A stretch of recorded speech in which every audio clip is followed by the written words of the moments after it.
Hai semuanya, kami dari kelompok 4 mata kuliah Pendidikan Kewarganegaraan, Program Studi Teknik Perkapalan Universitas Pembangunan Nasional Veteran Jakarta. Dalam video ini, kami akan membahas mengenai negara dan konstitusi, dengan anggota sebagai berikut. Saya Talisa Febrianti, NRP 19103130031. Perkenalkan, nama saya Ilham, NRP 19103130039. Nama saya Erlangga Richard, NRP 191033051. Perkenalkan, nama saya Tegar Ilham, nomor induk mahasiswa saya 19103130060. Yang pertama adalah pengertian negara. Negara dalam bahasa Inggris disebut state, dalam bahasa Prancis disebut Etat, dan dalam bahasa Jerman dan Belanda disebut Staat. Kata-kata ini berasal dari kata statum atau status dalam bahasa Latin yang memiliki arti keadaan yang tegak dan tetap. Sedangkan di Indonesia sendiri berasal dari bahasa Sanskerta, yaitu negara atau nagari yang memiliki arti kota. Dapat disimpulkan secara singkat, negara adalah suatu kumpulan orang yang telah mempunyai kehendak atau tujuan yang sama untuk membangun masa depan bersama-sama. Menurut Thomas Aquinas, adanya negara di dalam masyarakat didorong oleh dua hal, yaitu yang pertama, manusia sebagai makhluk sosial, dan yang kedua, manusia sebagai makhluk politik. Sedangkan Thomas Hobbes berpendapat bahwa negara diperlukan karena merupakan tempat berlindung bagi individu kelompok masyarakat yang lemah dari tindakan individu kelompok masyarakat maupun penguasa yang kuat atau otoriter. Sebab manusia dengan manusia lainnya memiliki sifat seperti serigala, yaitu serigala bagi manusia lainnya atau sering disebut dengan Homo homini lupus. Selanjutnya yaitu persyaratan negara.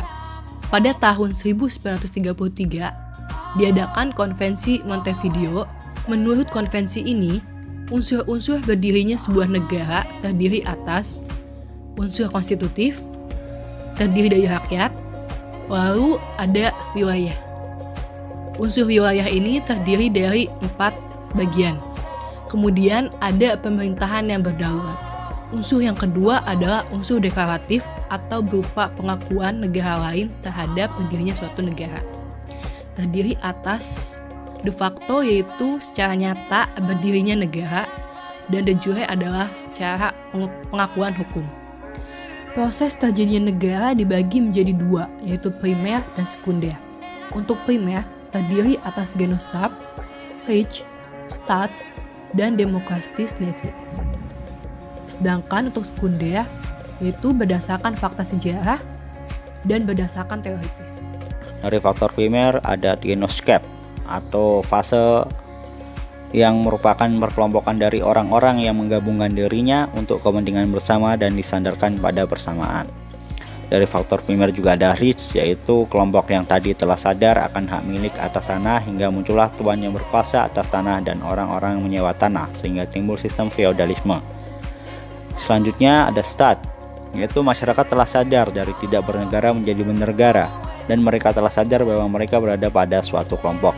Selanjutnya atau yang terakhir ada Demokratis Nati, yaitu fase yang terbentuk atas dasar kesadaran demokrasi nasional, kesadaran akan adanya kedaulatan di tangan rakyat.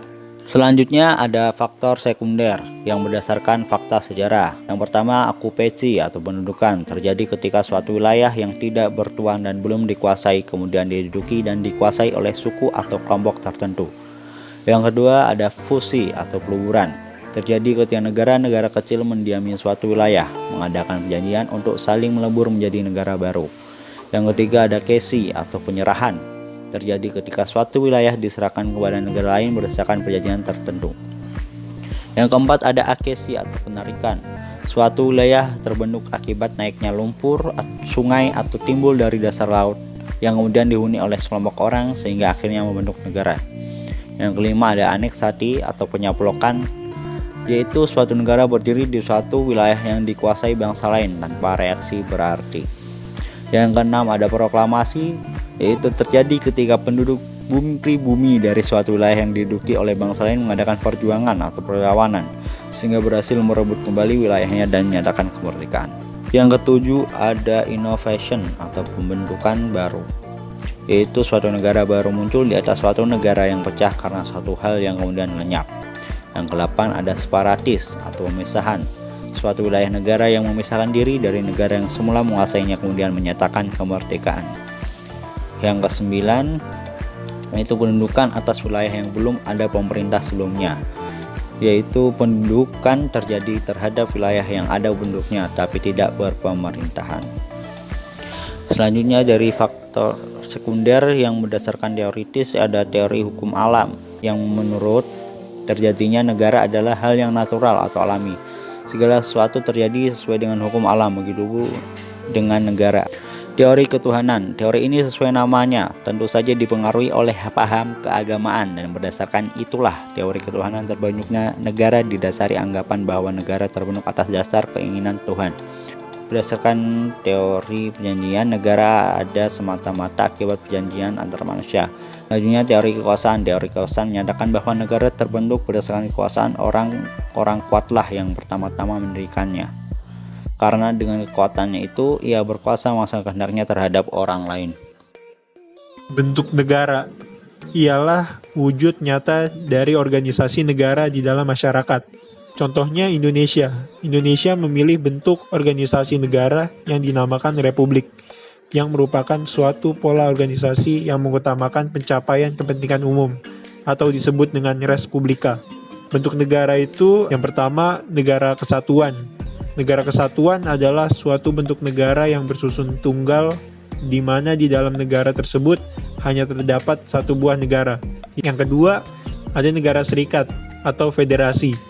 Adalah suatu negara yang terdiri atas beberapa negara bagian dengan mempunyai satu buah pemerintah federasi yang mana bertugas untuk mengendalikan kedaulatan negara tersebut. Yang ketiga itu ada perserikatan negara atau konfederasi. Pada hakikatnya, konfederasi bukanlah merupakan negara itu sendiri, melainkan suatu gabungan dari negara-negara yang sudah merdeka. Masing-masing negara memiliki kedaulatan secara penuh. Yang keempat ada Uni, adalah suatu gabungan dari berbagai negara yang memiliki satu kepala negara untuk semua negara yang tergabung dalam Uni. Yang kelima ada Dominion. Dominion adalah suatu bentuk negara yang secara khusus terjadi di dalam sejarah ketatanegaraan. Yang keenam ada koloni atau negara jajahan, adalah suatu negara yang berada dalam kekuasaan atau jajahan negara lain dan belum merdeka. Yang ketujuh ada protektoral, yaitu suatu negara yang berada di bawah perlindungan negara yang lain di mana negara tersebut dianggap lebih kuat sehingga dijadikan sebagai tempat perlindungan. Yang ke-8 ada mandat, adalah suatu negara bekas jajahan negara yang kalah dalam Perang Dunia II yang kemudian diatur Liga Bangsa-Bangsa. Yang terakhir ada trust, yaitu suatu negara yang mana pemerintahannya diawasi Dewan Perwalian PBB. Bentuk pemerintahan atau sistem pemerintahan itu merupakan pola hubungan antara lembaga-lembaga negara dalam pengambilan keputusan kenegaraan. Bentuk pemerintahan di zaman klasik itu yang pertama ada ajaran Plato. Isinya itu yang pertama adalah aristokrasi, dipegang oleh kaum cendekiawan yang dilaksanakan sesuai dengan pikiran keadilan. Kedua ada timokrasi, dipegang oleh orang-orang yang ingin mencapai kemasyhuran dan kehormatan. Ketiga, oligarki, dipegang oleh golongan hartawan. Keempat, demokrasi, dipegang oleh rakyat jelata. Yang terakhir, tirani, dipegang oleh seorang tirani. Tirani itu masuknya itu orang yang sewenang-wenang sehingga jauh dari cita-cita keadilan. Nah, lalu yang kedua itu ada ajaran Aristoteles. Dalam ajaran Aristoteles, monarki dibentuk oleh satu orang demi kepentingan umum. Tirani dibentuk oleh satu orang demi kepentingan pribadi. Aristokrasi dipegang oleh sekelompok cendekiawan demi kepentingan kelompoknya. Politeia dianggap oleh seluruh rakyat demi kepentingan umum. Yang terakhir, demokrasi dipegang oleh orang-orang tertentu demi kepentingan sebagian orang. Lalu yang terakhir ada ajaran Polybios, dikenal dengan teori siklus, yang merupakan pengembangan dari ajaran Aristoteles, namun ada sedikit perubahan. Perjalanan siklus pemerintahan memperlihatkan adanya hubungan kausal antara pemerintahan yang satu dengan yang lain. Itulah sebabnya Polybios beranggapan bahwa lahirnya pemerintahan yang satu dengan yang lain itu merupakan akibat dari pemerintahan yang sebelumnya telah ada. Lalu bentuk pemerintahan yang kedua itu ada pada zaman modern. Ada yang namanya monarki absolut. Bentuk pemerintahan dalam suatu negara yang dikepalai oleh seorang raja, ratu, syah, atau kaisar yang kekuasaan dan wewenangnya tidak terbatas. Monarki konstitusional adalah bentuk pemerintahan dalam suatu negara yang dikepalai oleh seorang raja yang kekuasaannya dibatasi oleh undang-undang dasar atau konstitusi. Lalu ada juga monarki parlementer, bentuk pemerintahan dalam suatu negara yang dikepalai oleh seorang raja dengan menempatkan parlemen atau DPR zaman sekarang sebagai pemegang kekuasaan tertinggi. Nah, lalu mulai berkembang lagi ada yang namanya republik absolut. Pemerintahan bersifat diktator tanpa ada pembatasan kekuasaan. Untuk melegitimasi kekuasaannya digunakanlah partai politik. Republik konstitusional. Presiden memegang kekuasaan kepala negara dan kepala pemerintahan. Namun, kekuasaan presiden dibatasi oleh konstitusi. Yang terakhir, ada republik parlementer. Presiden hanya berfungsi sebagai kepala negara, sedangkan kepala pemerintah berada di tangan Perdana Menteri yang bertanggung jawab kepada parlemen. Sistem pemerintahan negara Indonesia menurut Undang-Undang Dasar 1945 hasil amandemen 2002. Yang pertama, Indonesia adalah negara berdasar atas hukum. Yang kedua, pemerintahan berdasar atas sistem konstitusi tidak bersifat absolut. Yang ketiga, kekuasaan negara tertinggi di tangan rakyat atau demokrasi. Yang keempat, Presiden adalah penyelenggara pemerintahan negara tertinggi di samping MPR dan DPR. Yang kelima, Presiden tidak bertanggung jawab kepada Dewan Perwakilan Rakyat. Yang keenam, Menteri Negara adalah pembantu Presiden. Yang ketujuh, kekuasaan kepala negara tidak terbatas. Sistem pemerintahan Indonesia sebelum amandemen Undang-Undang Dasar 1945.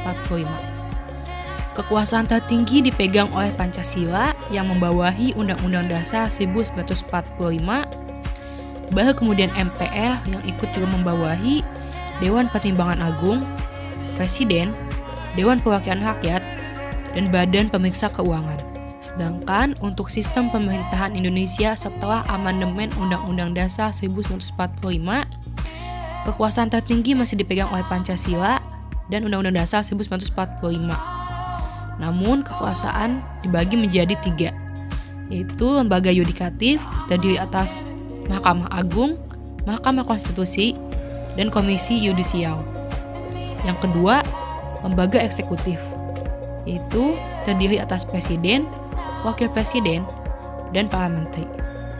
Dan yang ketiga, lembaga legislatif terdiri atas Majelis Permusyawaratan Rakyat, Dewan Perwakilan Rakyat, dan Dewan Perwakilan Daerah, dan Badan Pemeriksa Keuangan yang berdiri sendiri. Berikut adalah tugas yang dimiliki negara, yaitu fakultatif. Ialah diselenggarakan oleh tiap negara untuk dapat memperbesar kesejahteraan bagi rakyatnya. Yang kedua, esensial. Tugas untuk mempertahankan negara sebagai organisasi politik yang berdaulat, meliputi tugas negara, yaitu memelihara suatu perdamaian, ketertiban, dan ketenteraman dalam negara, juga melindungi hak milik dari tiap-tiap rakyat, dan tugas eksternal yaitu mempertahankan kemerdekaan.